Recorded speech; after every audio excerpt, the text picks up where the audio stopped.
अस्सलाम वालेकुम। तो कैसे हैं आप फ्रेंड्स? उम्मीद करते हैं आप सब खैरियत से होंगे। आज हम बना रहे हैं अदरक वाली चाय, जिसके लिए हमने चीनी और पत्ती अपने टेस्ट के अकॉर्डिंग ली है और एक हमने ली है हरी इलायची, और आपने हाफ़ टी स्पून अदरक ले लेना है। मैंने उसे अदरक लेके ग्राइंड कर लिया है, तो ये देख लें। और मैं एवरीडे में पीती हूँ चाय, तो आप खुला दूध भी डाल सकते हैं। चलें चाय बनाने की तरफ चलते हैं।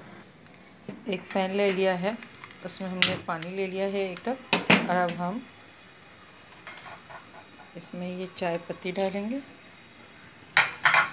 और उसमें हम ये डालेंगे अदरक जो हमने ग्रेट किया। जब तक चाय हमारी उबलती है हम इसे दम पर उबालेंगे और मिलते हैं चाय के टाइम पर। उई, ट्रेजिडी हो गई ढक्कन खुल जी। अब हम ये चाय स्टैंड करेंगे अपनी,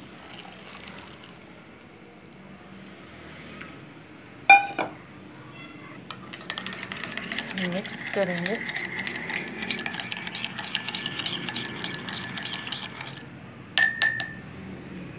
ये हमारी अदरक वाली चाय तैयार है।